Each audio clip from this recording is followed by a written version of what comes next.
All right, I'll have to introduce myself. Good afternoon. Welcome to the 8th Annual Poetry and Barbecue Festival. Sean asked me to MC because Robbie couldn't make it this year. Yeah, I love his hat. It's so great to see Diane, Patience, George, right? And Carol, right? And Barbara. There's probably some other, it's so great to see poetry repeat offenders. Yeah. It's addictive, isn't it? Yeah. Boy. And Carol, it's so great to see you come out of your shell. She was so shy last year, we didn't even know she was there. And now she's very present, yes. And isn't this a great venue? Wow.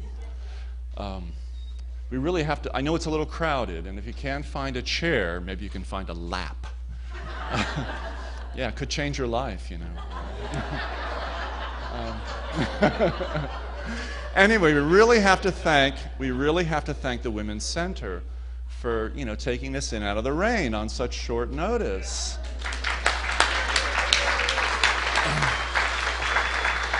Yeah. And for letting so many men in. Yes, we're honorary women today, I think. Anyway, it's traditional at the Poetry Festival here to start the second hour with a poem of Laura Riding's, and I'd like to invite Peggy to come up and read a poem for us. Thank you.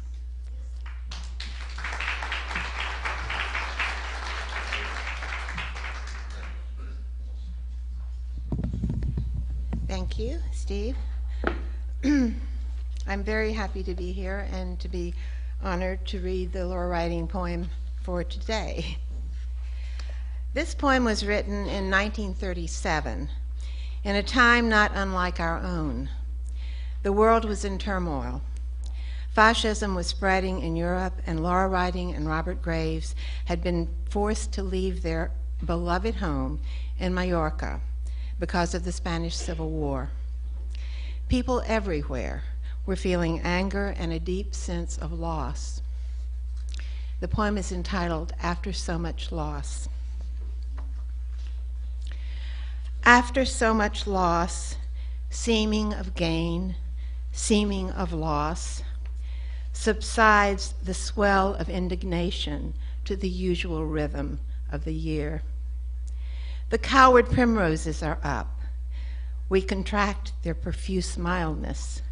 Women with yet a few springs to live clutch them in suppliant bouquets on the way to relatives who, no, do not begrudge the postponement of funerals. And oh, how never tired and tired the world of primroses. How spring, the bended spirit, fascinates with promise of revival. That this is all a brighter disappointment, leaving more honest summer to proclaim that this is all a brighter disappointment time has to give to an implacable persuasion of things lost wrongly. Is it to wonder, then, that we defy the unsuspecting moment, release our legs from the year's music, and to the reckless strum of hate dance, grinding from primroses the tears they never of themselves would have shed? None dances whom no hate stirs. Who has not lost and loathed the loss? Who does not feel deprived? Slyest rebellion of the feet, the chaste and tremulous disport of children, limbs in passionless wave. None dances whom no hate stirs, or shall not stir. As sure as primrosed spring betides after so much loss, the hate will out, the dance be on, and many of their rage fall down. It is easy as spring to yield to the year, and easy as dance to break with the year. But to go with the year in partition between seeming loss, seeming gain, that is the difficult decorum, nor are the primroses unwelcome.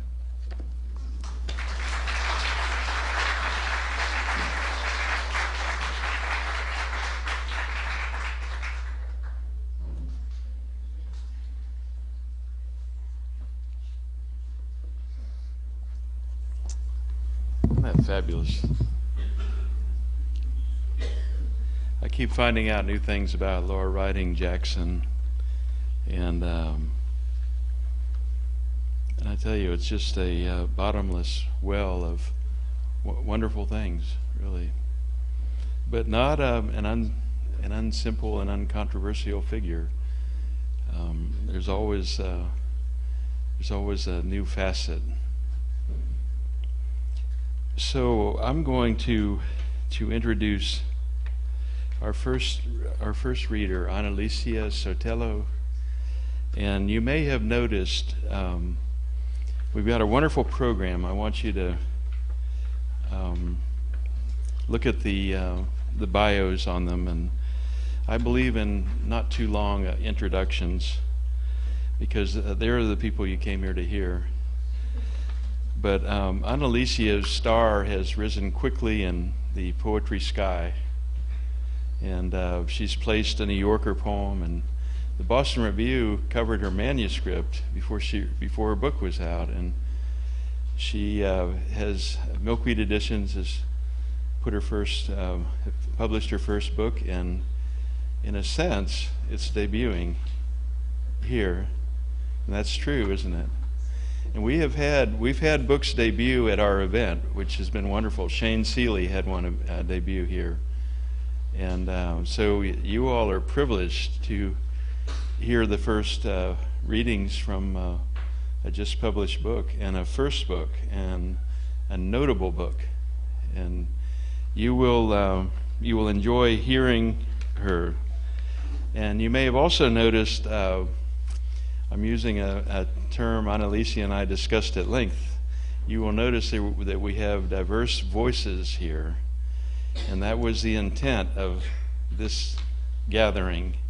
I wanted you all to ponder, I want us all to ponder the alienation of diverse voices and backgrounds in our culture these days. And I want you to listen and lay claim to these voices we hear today.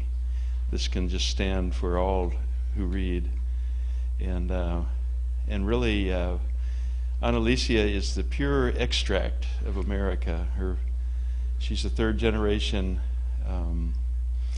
I don't even know what the right term is, Latina, I'm going to say that. And she is ours, and we are hers, and she's come out of that cultural setting and this cultural setting and the collision of the two. And this is an educated, sophisticated, beautiful voice that you can hear and revel in. Thank you.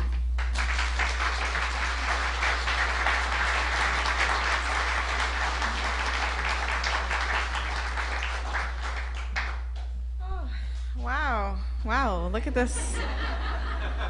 This is a lot of people that came out for poetry, and so that's nice to see. I thank you, Sean. That was incredibly beautiful, and what has struck me about our visit so far is how many people with such big hearts there are in this community, and it really stands out. And I love what you were saying about listening to voices that may have been alienated at some time, and about the hybridization of our culture, because I'm sure many of you feel this, where people will say, wait, what are you? And you have to explain, okay, well, we're this, and we're a little German, or we're a little, British, we're a little like Scandinavian, we're Spanish. And it's a beautiful thing to remember the people that came before us, and that has what struck me about this place. And so with that said, I am going to explain a little bit about my book, because for those of you brave enough to hold this book in a coffee shop, it's called Virgin. Good luck. And the title is very purposeful because, it's interesting. I come from a Mexican-American Catholic family. We're pretty sort of like traditional about sexuality in my family, and so we never really talked about it a lot growing up. But then I went to graduate school, and it seemed to be this world of intense irony where you weren't seen as a serious writer unless you were cynical and wizened by alcohol and drugs. And so what I found was a lot of times, especially like, my white male counterparts in graduate school would look at me with sort of dismissal because I was a woman, because I have sort of what I like to nickname resting nice face.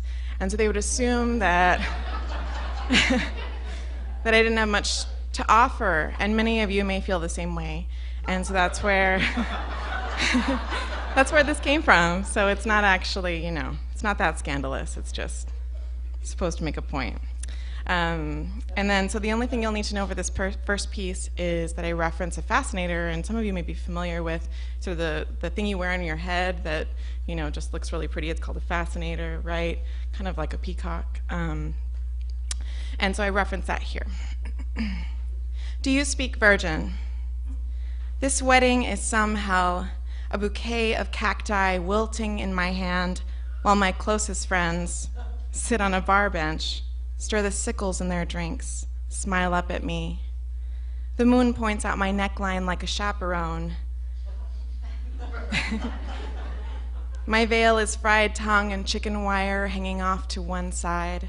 I am a Mexican-American fascinator. Let me cluck my way to an empty field where my husband stays silent, and the stars are the arachnid eyes of my mother-in-law, duplicitous, ever present in the dark. I'm not afraid of sex. I'm afraid of his skeleton knocking against the headboard in the middle of the night. I'm afraid I am a blind goat with a ribbon in my hair, with screws for eyes.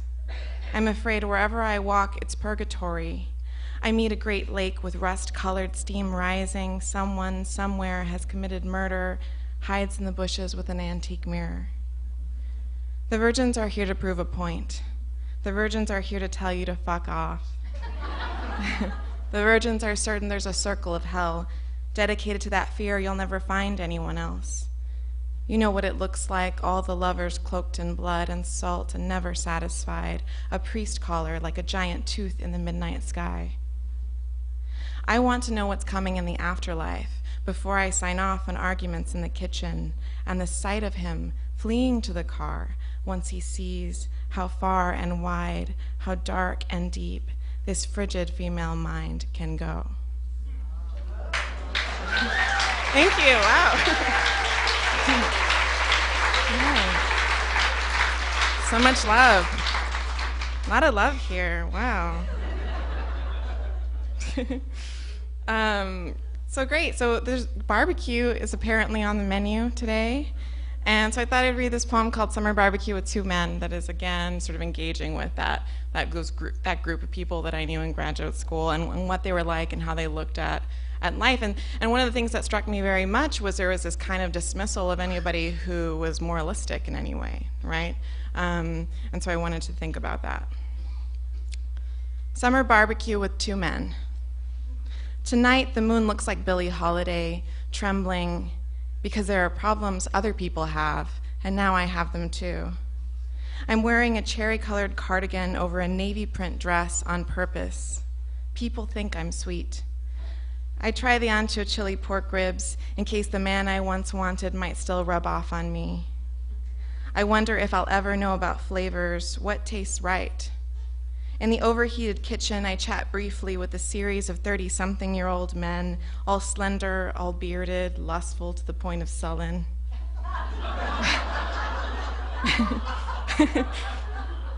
I hug and compliment their pretty female partners as a way of saying, I am beautiful in my harmlessness. Outside people, a circle of party chairs. I don't care much for a stranger's guacamole, although I did like the guacamole last night. It was very good. The man I once wanted is grilling these beautiful peaches. He offers some. I'm embarrassed. I try not to touch his hand. I try to touch his hand. On the porch, another man I know is kissing the shoulder of a woman whose fiancé is here somewhere. Guess what, he says, you're the only one who cares. I wouldn't have guessed judgment is a golden habanero margarita with wings, wet and cold on his chest. So many people are tender from the right angle. I'm hungry and confused. I love a good barbecue. Save me. Thank you. So I'm going to read another poem, and I'm reading a lot of the sort of regional landscape poems that I have in here. And this one is inspired by the myth of Persephone. And I was saying at an event last night, and I'll say it again, that when I was in school, we didn't have Aztec or Mayan mythologies of any kind. We didn't have, maybe I'm Spanish and Italian, I wouldn't even know, right? But we don't have that history that's taught in schools, and so I really gravitated toward Greek mythology, which does have beautiful stories and can be a bit uncanny, and so I wanted to take that interpretation and make a version that would be familiar to me. South Texas, Persephone. Someday the ground will open up and swallow me.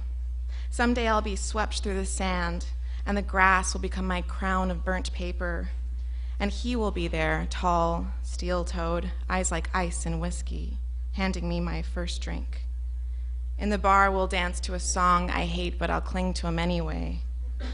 This is the darkness of marriage, the burial of my preferences before they can even be born. This is my set of sins reaching out from a frozen lake where the smoke of his breath is interrupting. Look now, my heart is a fist of barbed wire. His heart is a lake where young geese go missing, show up bloody after midnight. I don't say a single thing. My dress is deep green, knotted, feathered at the seams. Oh, isn't this what my mother never wanted? Now I have 3 heads, one for speech, one for sex, and one for second guessing. Thank you.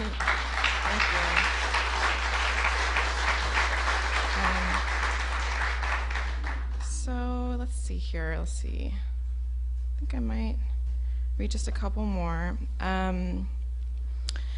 So when I was young, I didn't grow up with my father, and I didn't know very much about him except that he loved art. And that's the same thing, actually, that I knew about my mother, even though I was very close to her. And so visual art became a space in which I could sort of imagine a relationship with him. And so in this poem, I used the painter Salvador Dali. And many of us know and love Salvador Dali's work. He was a crazy man. And so I reference that a little bit here, the sort of 1960s version of Dali, which, if you've been to St. Petersburg, you get to see a bit of. Oh, this is perfect for right now. Okay. My father and Dali do not agree. 1981, June or August, the dry musk of Laredo after a rain. In his parents' backyard, my father slices a leaf of maguey, sketches it with a Dutch attention to detail no one in town has seen. Enter Dali. At first, he does not see my father because Dali is Dali, waltzing in from 1963 with his ocelot to whom he speaks only French. Then he does see a sliver of a man on a cement step, a gelatin print at dusk. So he says, "Young man, tonight the moon," and underneath the moon is my mother and my lover and my queen. "Leave," says my father, "I am working." This is when Dali turns into a fire ant crawling from a brick hole to pinch my father awake. Now it's 1992. The evening is harmless. The smell of lard and corn is in the air. I am 5 years old in the front yard with the bougainvillea. My father never remembers me, but I can see him in the sky, in the negative space between the brightly colored tissue. Have I ever told you I am my mother's daughter? I am not afraid to go back in time, to have the moon reflected in my big brown eyes as the terracotta roof arcs its terracotta arches. So, thank you.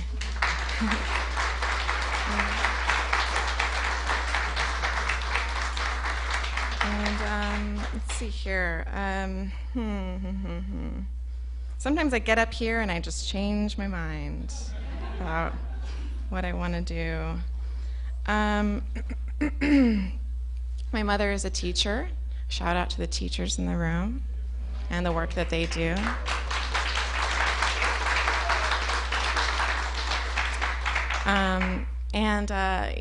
Last night I read a poem about her explaining Frida Kahlo to me, and it's definitely a moment in which she's kind of telling me that as a 12-year-old that I don't have to look like everyone else, I don't have to talk like everyone else, and that the artist's life is accessible to women as it is to men, which is so interesting being here today, because I feel like sometimes people know more about Laura Redding's partner than maybe about her, and that's why this work is so important that you're doing here, is getting the word out about what an amazing writer she was. I just wanted to say that real quick before I go into this last poem, which I don't often read, but for some reason I feel like some of you may feel something about this poem. And I'm very close to her, and so this is sort of like my morbid homage to our relationship, and you'll see why. My mother as the face of God. For now, we are both alive. Another Sunday afternoon, I'm looking out your bedroom window, looking down at the cars, speeding like stars in daylight, as you imagine they'll asteroid right through our wooden fence, burn up the roses you carefully planted, the ones that stand delicately, as if for a picture, where someone is missing from the family reunion, but nobody wants to talk about it. This is eternity. I make fun of your children's garden, a wrought iron table with matching chairs, a bronze rabbit, curious as taxidermy, a tea set without tea. I think I just saw one of your ghost children running around out there, I say. I'm morbid and loving. You made me. You pay bills on a quilted blanket while I picture them, their eyes flashing, their cheeks a dark daguerreotype silver, their mouths accidental knife marks on a paper plate. Mother, your likeness is not easy or accidental. I am trying to understand it, trying to become the opening your light projects painfully through. Thank you.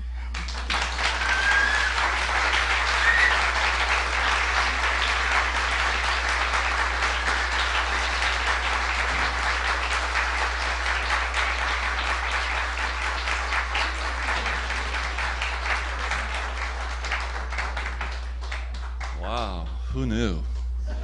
That was great. Incredible. Yeah, what was that wonderful line there? I mean, so many wonderful. The moon points out my neckline like a chaperone. That's incredible. Yeah, I wanted to say something else about the Women's Center here. I don't know if you noticed coming in, there's that sign there that says, oh, can you hear me? Yeah, I don't know if you noticed coming in, there's that sign in the foyer that says, here's to good women, may we know them, may we be them, may we raise them. Yeah, you're...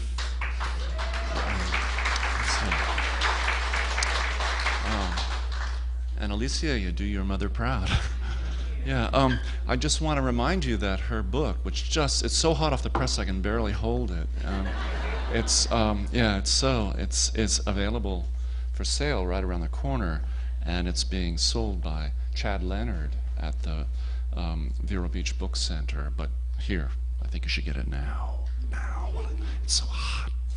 Okay, so I'm gonna introduce the person who's gonna introduce our next Grace, and I think you've heard of him, Sean Sexton. He's a local luminary.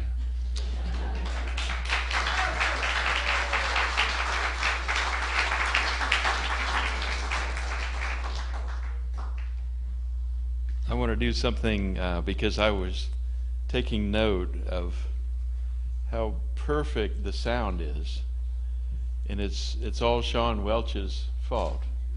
And stand up. And he's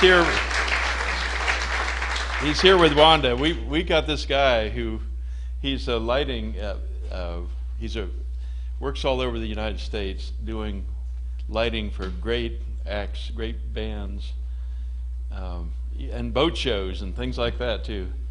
But we've got a world-class techie guy, and we've got one more world-class one, Brian Cousin, who is recording this whole thing. And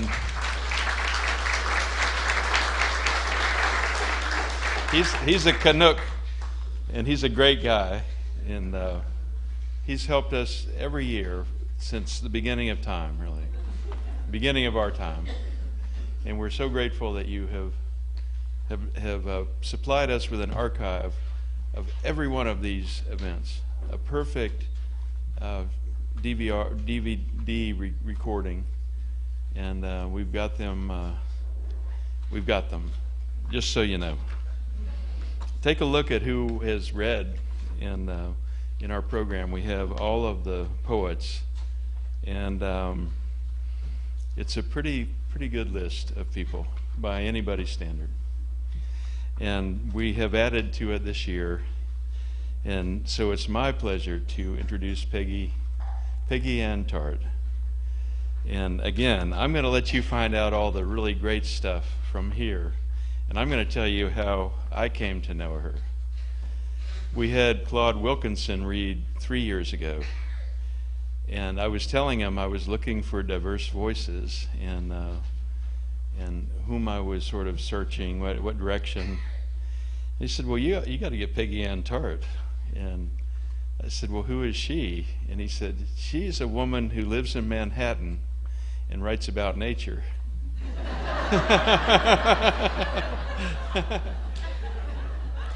And then to illustrate, for the next 20 minutes, he read me her poetry over the phone. And when he was finished reading, I was there. And there was no question, and she agreed, so here she is.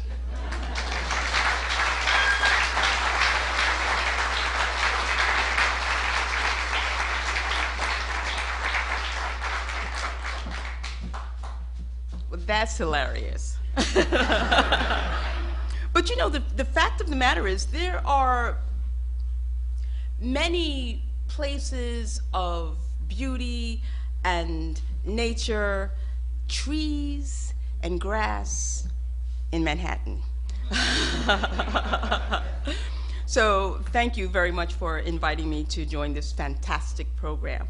And I absolutely thank the foundation. I mean, gee whiz, poetry and music and food. You can't go wrong. So before I start, and I'm just going to read a few poems, and but I have to say thank you to the teen poets and the porch writers. I mean, this is really fantastic. You guys are doing wonderful things. There's a lot more to come, and we will be here waiting to hear you, to support you. So fantastic work. And we can't forget the musicians. I mean, I was sitting here tapping my foot and ready to say, do you need someone to help sing with you? Because I don't mind, I'll do it for free. It's perfectly okay with me. But really, it's a wonderful atmosphere, regardless of the weather, and I'm enjoying myself, so I hope we can keep that enjoyment. All right, so I'm just going to jump into this, and I want to start with this poem called Tuft of Hair. Put my glasses on. Helps. My mother has something to show me. She unfolds slowly a white antique handkerchief. Each corner is a petal. At the center, stamen-like, a tuft of hair the color of sand, just as the sun sets. Both of us inhale deeply. This clip of tightly curled hair still has a light fragrance after all these years. My baby hair. She corrects me, tells me what I'd never known before. It's all that's left of her firstborn. The next one is the dying season. Notice these old trees, the way the beauty trembles in the wind's arms night after long night. Love's not lost, even though it's fall and the road home is crowded with loneliness, made slick by dew. The earth still teems effortlessly, yet the words my mother utters in relation to her brother's death are fervent, as though they're too hot for her to hold in her mouth. She repeats his name, sing-song, a childlike act that quiets her mind. She can't talk about the loneliness that has grown wild in her brother's place. A garden she no longer tills. It will be some years before I understand fully the pain she owns and which I will inherit. Right now, I see only the way she tilts her head, a daffodil drenched in rain. This is the dying season. There's nothing anyone can do except succumb to loss. Treat it the way one treats joy or anger. Too much remains unsaid between them, between us, between my own dead brother and me. This is, thank you.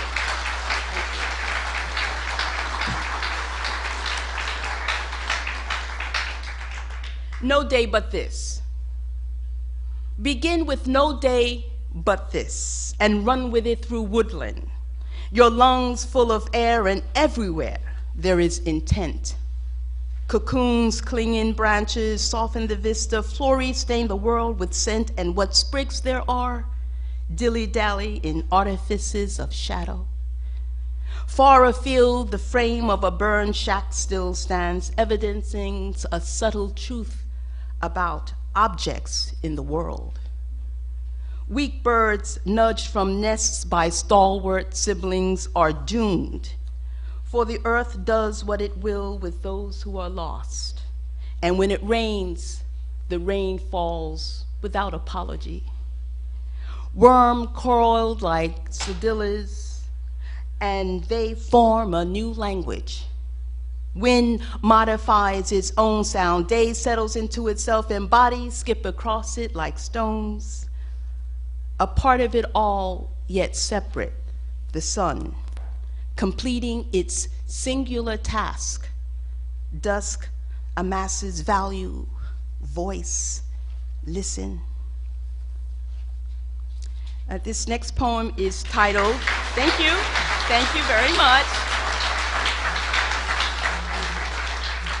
This next one is called Room. Right? One syllable, begins with an R, double O, M, right? You've heard all this before. Mother falls asleep on the sofa, darkness widespreads the length of her body, spills of clothes on the floor, and somewhere in the night, father drives farther away, swearing he's never coming back. But this season, the wind is impetuous. Anything can happen. What with the landscape unraveling, bits of it slipping through open windows. You've watched how she sleeps with an abandon that's often found in death. Dreaming, shifting, tasting her breath as though for the first time. Night excuses itself, a ladder of sunlight traverses the room. Shadows lie beneath it like black cats. Morning climbs, irrespective of the clouds blocking its way.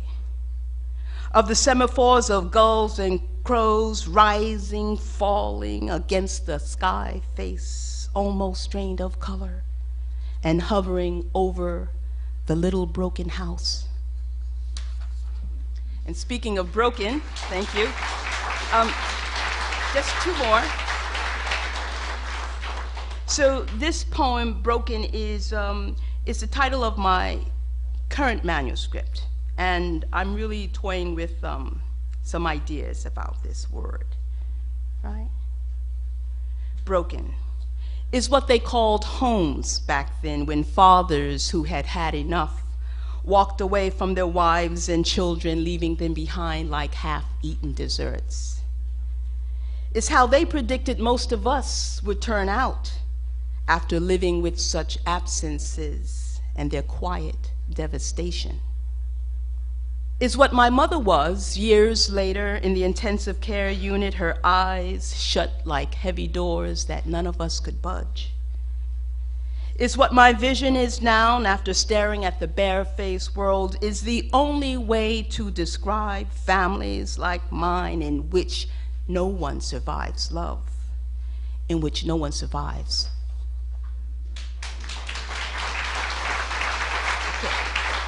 So I've got just two more poems to read. So this is called Looking Over My Shoulder. For many nights, for many years, I dreamt often one dream in which I was driving too fast and there was no one else in sight, just me accelerating along a nameless road in the dark. I always awoke sweating, heart pounding, afraid not of dying, but of crashing into a world of infinite pain and limited love, where strangers hold you in their arms without passion, their hands turning your broken body at intervals, perhaps washing you down left side, right side. I imagine someone must have held my father like that as he lay in his own bed for however long, until he shut out the world entirely, his lips pursed in resignation, the last sigh escaping. He must have readied himself for death the way only we can, alone. Sometimes when I am alone, I think of him in past tense. When I was a child, he drove away and stayed away all his life. I stopped looking over my shoulder, stopped expecting a knock at the door. I imagine his lips pursed in denial when he was a young man. In truth, he must have felt nothing. How else could he have lived with himself? I suppose anyone can feel anything or nothing, given enough time. Now, I feel superior to my father. How else could I have lived without him after all these years? This is the last poem. Thank you. So, thank you very much. So this last poem, it does not have an epigraph, but I dedicate it to all of us and any one of us who have lost someone that we have loved for any reason. It's called simply Gone. This is another AIDS poem. Another brother, another brother, another brother who dies alone in bed poem, stretched out cold and bare as winter. This is a deep as a river hurt poem. Guilt splayed like common stones along the moist earth of the spirit. This is another family in denial poem. The table still set for four. But this is a sea poem, a land poem, a love poem, a last letter falling like a leaf in November poem, barely a whisper poem. Thank you.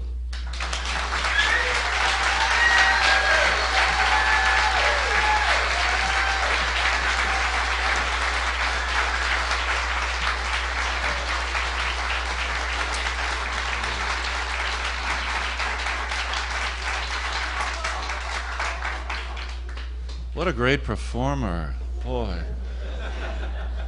Homer, eat your heart out. I wish I could recommend that you buy this book out there at the Vero Beach Book Center, but unfortunately I bought the last copy. And you can find them online for about $300. Fire starters. Oh man, it is so hot. That was incredible. I got to do my job now, enough fooling around. I have to, spend a little time reminding people that there are still raffle tickets available, and we've got a whole prize basket of all kinds of goodies on display.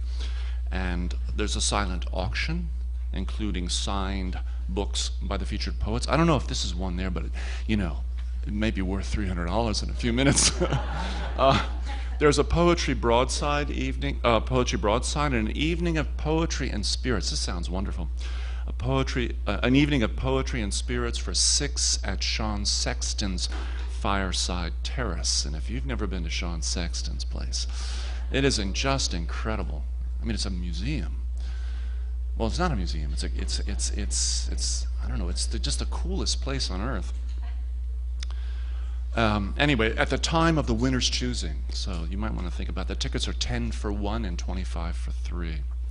I'd also like, when this event is over and we're eating and we're listening to, our musicians, that there's a silent auction, and it includes dinners, lunches, and night stays at the Driftwood Inn Resort, certificate for dinner at Marsh Landing, certificates for dinner at the Italian Grill. They make a great martini.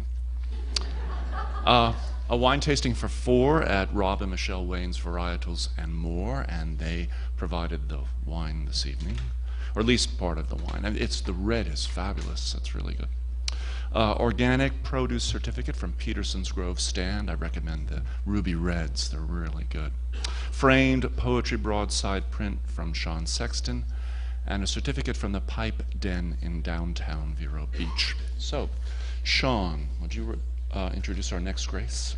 Thank you.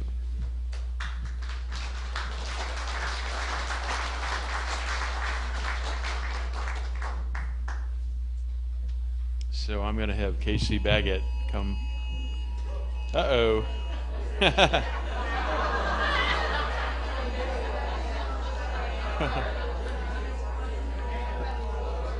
This is what you call a room-wide Amber Alert. Take a look at the person next to you. Is that who you want to parish with?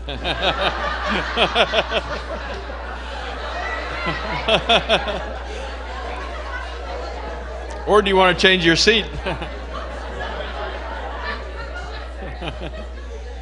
So, if we can get the National Weather Service under control, I think the rain has vindicated us all. Here we are where we're supposed to be, instead of under that tent. But I told Casey that there was a chance we might get Naomi Shihab Nye to come.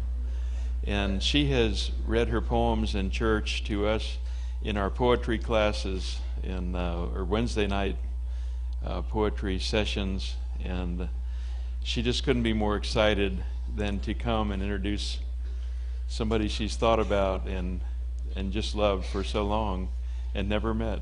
And so I give you Casey, and she will give you Naomi.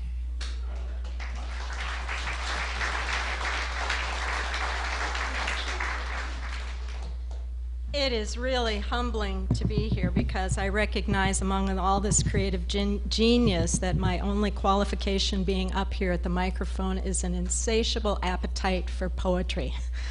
Poetry of all kinds, and Sean Sexton found me out. And I particularly love, and he knows this, the poetry of Naomi Shihab Nye.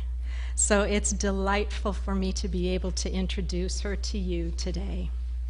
There's so much to be said, and I'm certainly not going to capture her in any way, but let me start by telling you just a few things about her. She calls herself a wandering poet. She's born of a Palestinian father and American mother and has lived around the world.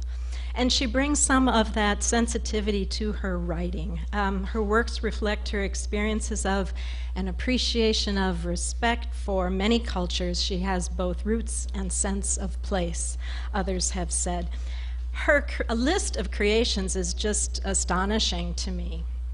To name but a few, a CD entitled Rutabagaroo, I've Got a Song and It's For You, several short stories, 3 novels, and if I'm counting correctly, 11 volumes of poetry, and awards. Let me tell you, let me start with a few. 4 pushcart prizes, the Jane Addams Children's Book Award, Patterson Poetry Prize, book citations from the American Library Association, the Witter-Binner Fellowship. I'm just skipping around here. Piecebypiece.com named her the first peace hero. She won the Robert Creeley Award. She was named in 2012 the laureate of the Neustadt Prize for Children's Literature, among other things. I was first captivated by her poetry when I heard her read aloud on YouTube, I think it must have been, a poem entitled One Boy Told Me. And I believe it reports some of her young son's statements to her.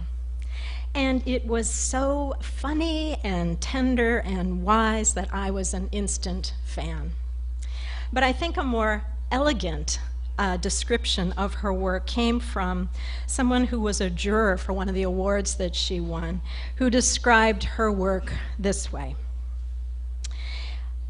Naomi's poetry masterfully blends music, images, colors, languages, and insights into poems that ache, like a shore pacing in ebb and flow, expecting the arrival of meaning. So, in expecting meaning and beauty, let's welcome Naomi Shihab Nye.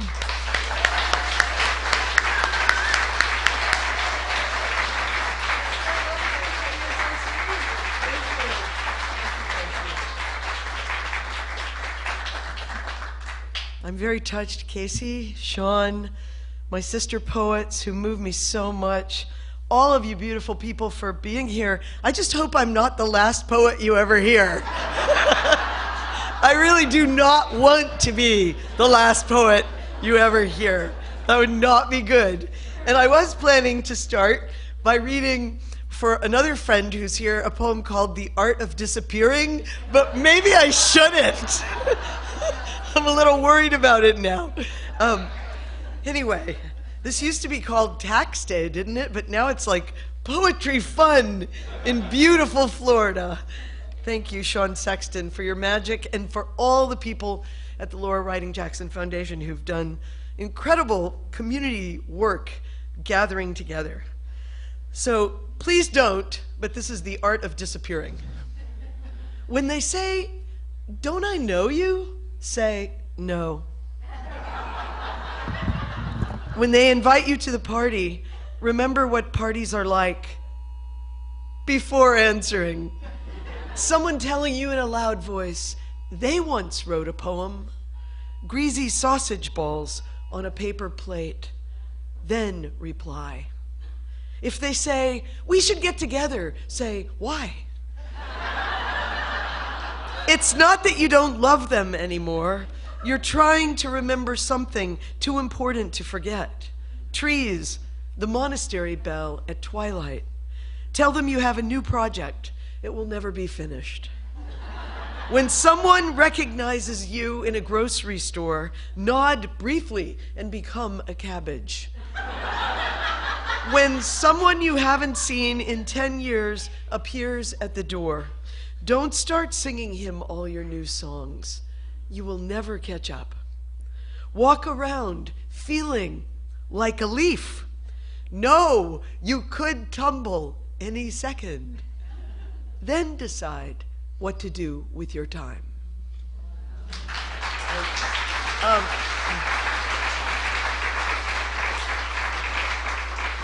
I wanted to read a small statement by a lifelong friend of mine, John Philip Santos, who was a correspondent with Laura Riding. I just wanted to share this because I hope he gets to come to this event another year. And I knew him during the period when he was writing letters with her, and she was a very, very big part of his consciousness. So this is from John Philip Santos, who lives in San Antonio. I first met her as the poet Laura Riding when I was in high school. The poem The World and I, which begins with the lines, "This is not exactly what I mean, any more than the sun is the sun." As an inspiring poet, her poems inspired me as they sought to use language to fix the meanings of a world in perpetual flux. In her world, poetry required constant attention and a deep commitment to this mission. When I first wrote to her in 1976, and she wrote back a long, excoriating letter, I learned of how she had long left the mission of poetry behind, in search of a still more unstinting quest for a way that words could be used to tell truth.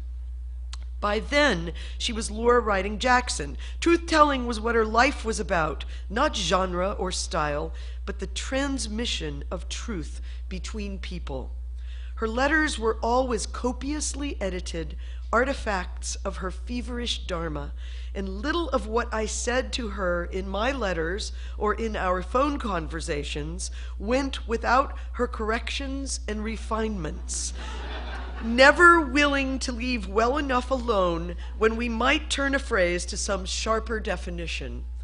I treasure those letters now. The telling became indispensable to me as a reflection on the moral challenge of writing about myself, whether in prose or verse. I remember her exploding once when I referred to one of her books as a series of prose poems.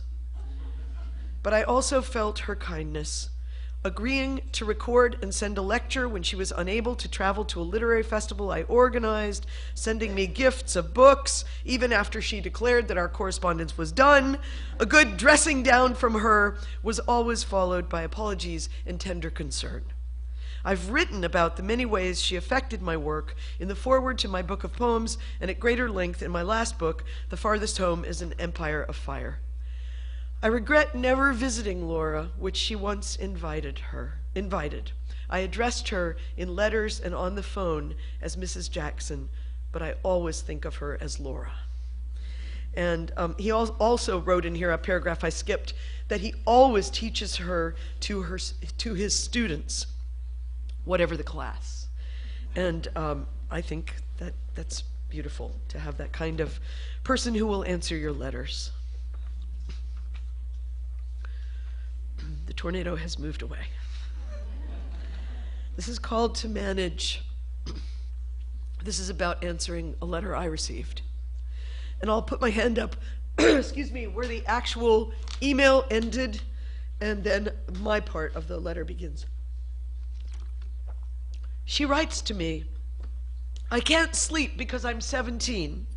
Sometimes I lie awake thinking I didn't even clean my room yet, and soon I will be 25. And a failure. And when I am 50, I write her back, slowly, slow, clean one drawer, arrange words on a page, let them find one another, find you, trust they might know something. You aren't living the whole thing at once. That's what a minute said to an hour. Without me, you are nothing. Thank you.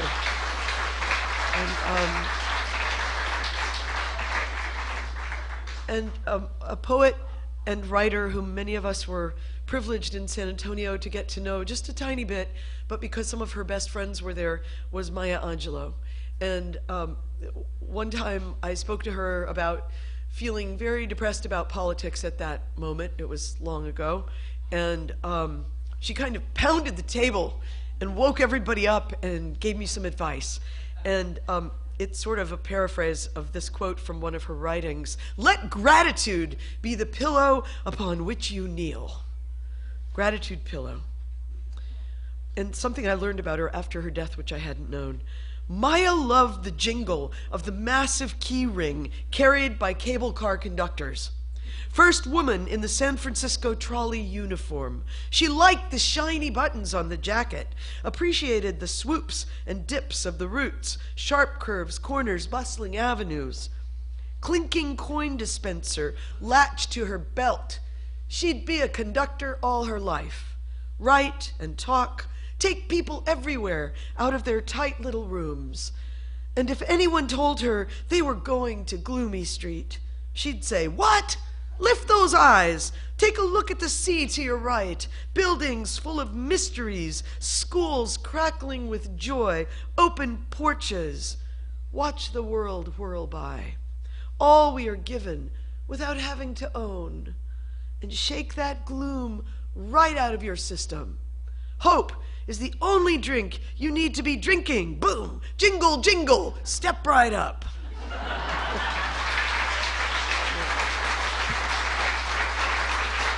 Thank you. And very kind. And yesterday I met two girls in the fabulous teenagers writing workshop. You can really be proud to have teenagers as you have in this county, who told me they had carried one of my poems since first grade. And that was extremely touching to me, and they wanted me to sign it. So I wasn't going to say it, but I will now, because today we had a chance to look at the work of Grayson Perry, an artist I've been really interested in for the last 10 years since first reading about him and seeing images of his work. But at the Windsor, there's a beautiful private gallery showing of his art right now, of Grayson Perry from England. And so I thought of those girls, and I thought of something he really emulates in his artistic work. So this is called How to Paint a Donkey.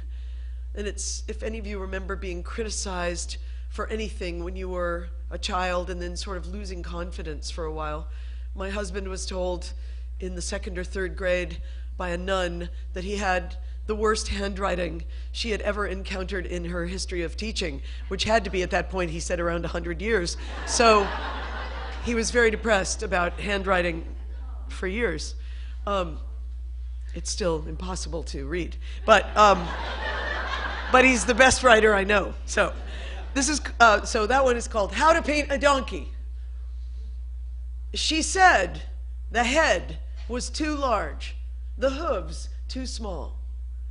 I could clean my paintbrush, but I couldn't get rid of that voice. While they watched, I crumpled him, let his blue body stain my hands. I cried when he hit the can. She smiled.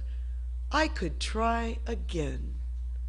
Maybe this is what I unfold in the dark, deciding for the rest of my life that donkey was just the right size. So thank you. And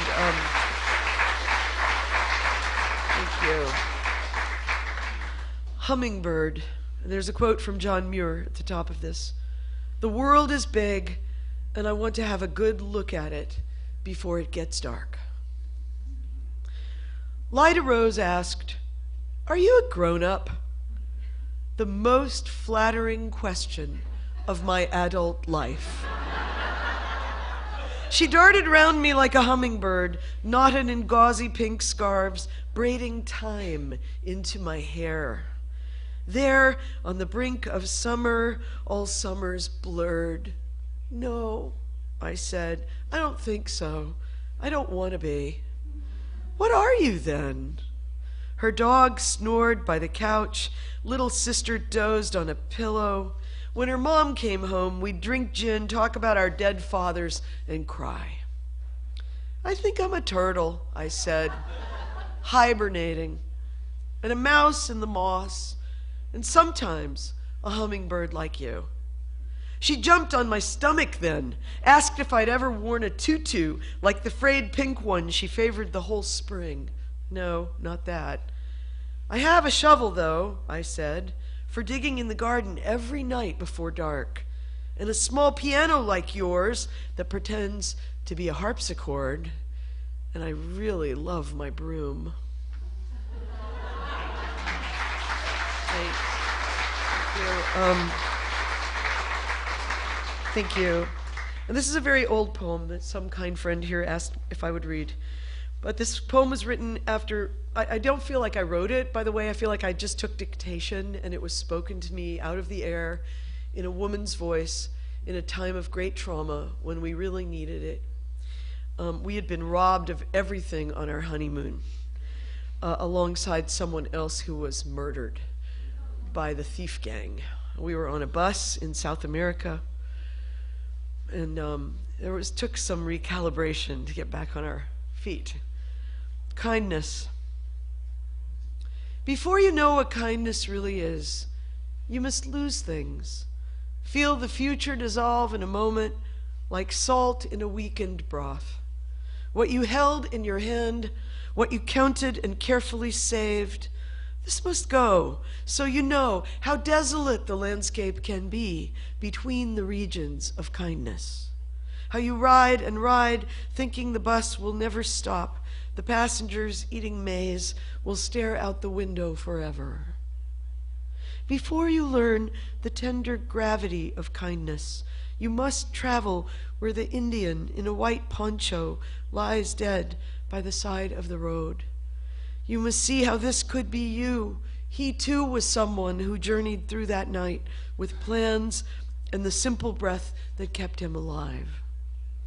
Before you know kindness as the deepest thing inside, you must know sorrow as the other deepest thing. You must wake up with sorrow. You must speak to it till your voice catches the thread of all sorrows and you see the size of the cloth. Then it is only kindness that makes sense anymore. Only kindness that ties your shoes and sends you out into the day to gaze at bread. Only kindness that raises its head from the crowd of the world to say, "It is I you have been looking for," and then goes with you everywhere, like a shadow or a friend. Thank you.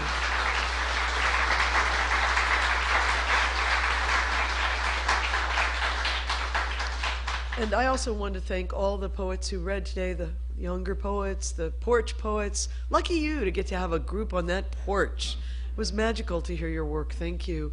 And Analicia and Peggy Ann, I don't know when I've gotten to read next to two poets whom I instantly revere as much as I do both of you. Thank you. People do not pass away. They die, and then they stay. And this is for art viewers, because I feel that the people around here appreciate art. Many people have wonderful art. Charlotte, who has housed my mother and myself, she has great art in her home and in our place we're staying. And my mother, who was an art student herself in college, was the first person who introduced me to art as a child, taking us to the museum in St. Louis regularly. And probably you'd recognize all the artists in this second to last piece I'll read, except for maybe, I don't know if you'll recognize the last one, but he was a very beloved San Antonian. His name was Chuck Ramirez. Our grocery store, the market where I shop, has huge photographs he made of brooms from Mexico, which he loved particularly. And our airport has a whole outdoor series of open suitcases, which was a series he did imagining what people carry in their crazy suitcases. And I think he made some of it up, but it's pretty great. Anyway, so this is just thinking about looking at art, and it's called Sufficient. When did you first get lost in Monet? At 5, adrift in joy, St. Louis Art Museum. Where do you go? What do you see? Calling to me from the bottom of the pond. Art was a place to be held in. Paul Klee, my best uncle, always brought a gift. Rothko, not mysterious at all, a room in the mind. Today a friend steps into our home saying, whoever painted that loved Max Beckmann. Not only loved, but studied with, remembering my mom's stories, how he spoke only in German, his wife translating in class. We are related through artists we love. One gaze into Florine Stettheimer's world, or a whole day with Mona Hatoum at the Menil, eclipses all pronouncements about politics. Shakes the sky. Oh, Chuck Ramirez, your open suitcases, elegant brooms. I cannot give up on humans now. Thank you. Thank you so much. And for all the love of your community and all the great meals we've had and all the people you welcome here. Thank you for your great hearts. I'll close with this little prose poem. Laura Writing might not like that, but I like the definition prose poem. Gate A4. Wandering around the Albuquerque airport terminal, after learning my flight had been detained 4 hours, I heard an announcement. If anyone in the vicinity of gate A4 understands any Arabic, please come to the gate immediately. Well, one pauses these days. Gate A4 was my own gate. I went there. An older woman in full traditional Palestinian embroidered dress, just like my grandma wore, was crumpled to the floor, wailing. "Help," said the flight agent. "Talk to her. What is her problem? We told her the flight was going to be late and she did this." I stooped to put my arm around the woman and spoke haltingly. "Shu dawa, shu bitek habibti, stand shway, min fadlik, shu bitsewi." The minute she heard any words she knew, however poorly used, she stopped crying. She thought the flight had been canceled entirely. She needed to be in El Paso for major medical treatment the next day. I said, "You're fine, we'll get there. Who's picking you up? Let's call him." We called her son. I spoke with him in English, saying I would stay with his mother till we got on the plane. She talked to him. Then we called her other sons, just for fun. Then we called my dad. And he and she spoke for a while in Arabic and found out, of course, they had 10 shared friends.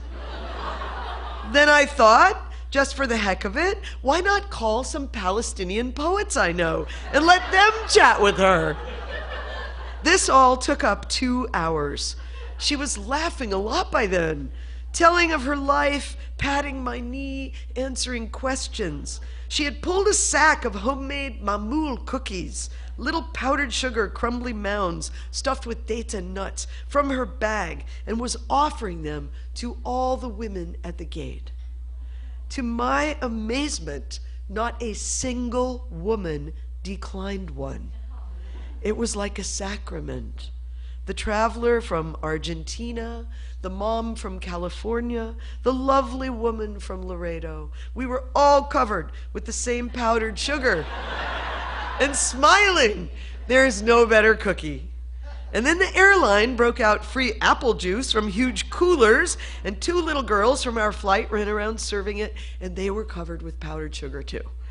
And I noticed my new best friend, by now we were holding hands, had a potted plant poking out of her bag, some medicinal thing with green furry leaves. Such an old country traveling tradition. Always carry a plant, always stay rooted to somewhere. And I looked around that gate of late and weary ones and thought, this is the world I want to live in, the shared world. Not a single person in that gate, once the crying of confusion stopped, seemed apprehensive about any other person. They took the cookies. I wanted to hug all those other women too. This can still happen anywhere. Not everything is lost. Thank you. Thank you. Thank you. Thank you. We didn't die. We're still alive.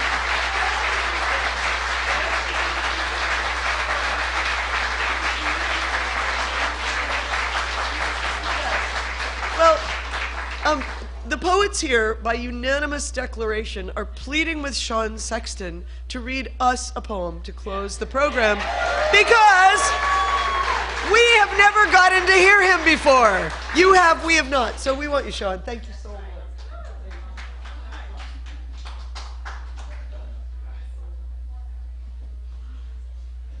So what do you do but read, right?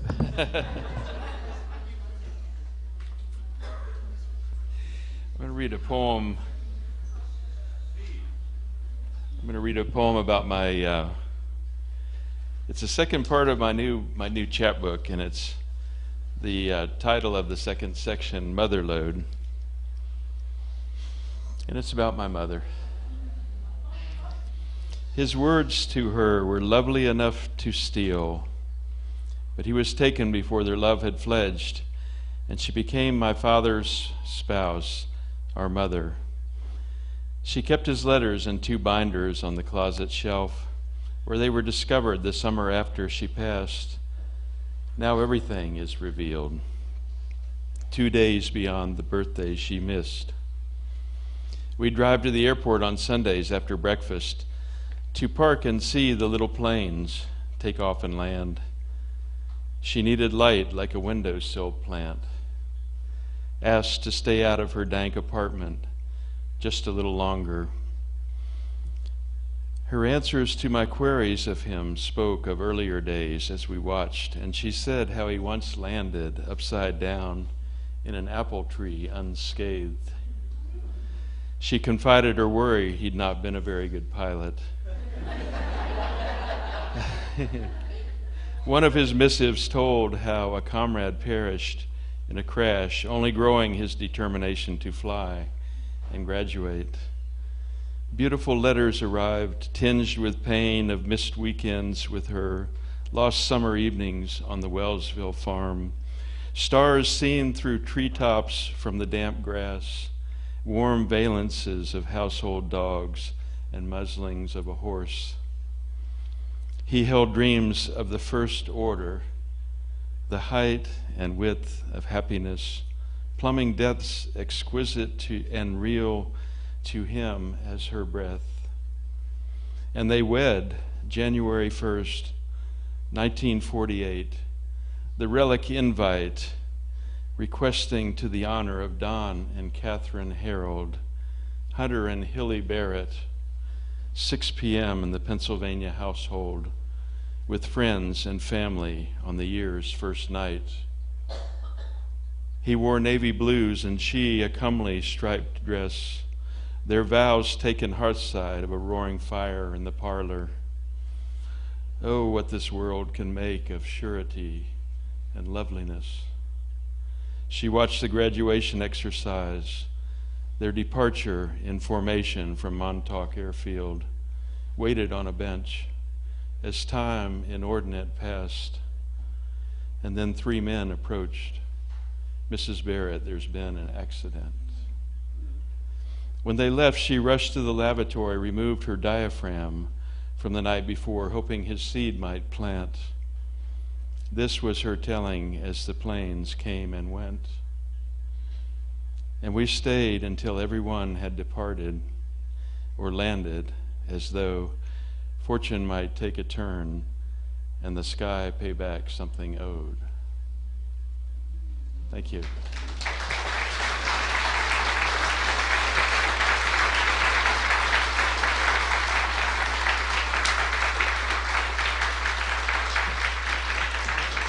So, hasn't he been great?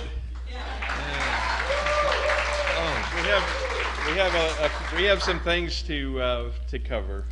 Yeah, I think the main thing we need to do that we haven't done so far, besides eat, is thank our sponsors. I mean, there's just, I mean, this would not have been possible without the help of a lot of people. And I'd like to first thank the student helpers that we had. I think there are almost 20 of them for the event. They're on the back of this handout here, the event sponsors. Should I read them? I mean, Yeah, I'd say so. yeah, I mean, I at the risk of boring you, but you may know many of these people, in fact, or these organizations, so I'd like to quickly go through them. The event sponsors are James and Joanne Mitchell, the Gallery at Windsor. Literary Friends were Grayson H. Holly Raymond James Financial Advisors. Moore, Baker and Associates Architects. And the poet sponsors are Charlotte Terry Real Estate Group, Morgan Jacoby, Thorne Boyle and Associates, Ocean Grill. If you haven't eaten there, God, it's amazing. Quail Valley Charities, Calvin Reams, Farm Bureau Insurance, Warren Obluck, Marie Stiefel, Linda and Mel Teets, Greg and Cheryl Thurgeson. And among the event's friends are Carter and Associates, Joe Collins, Collins Brown Caldwell Attorneys, Countryside Citrus, J.M. Stringer Gallery of Fine Art, Joe Lambert, Marine Bank and Trust Company, Ron Rennick, Chris Sexton. And among our in-kind supporters are Clean Extreme, that's Margaret Caban, is that pronounced that right? Caban? The Environmental Learning Center, Gotta Go Green, that's Chris Schlitt.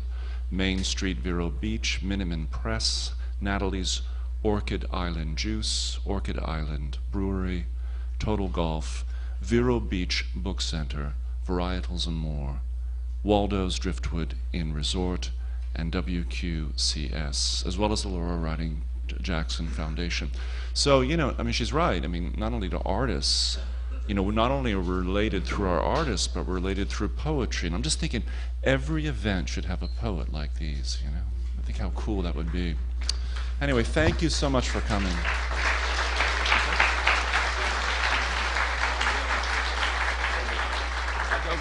Okay, just hang on just a minute. We have a plan. You realize we're sort of making the bed with the patient in it, right?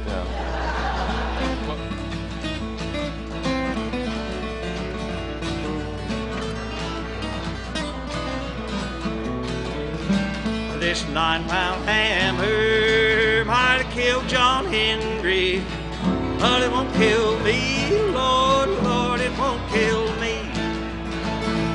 Roll on, buddy, don't you roll so slow. How can I roll?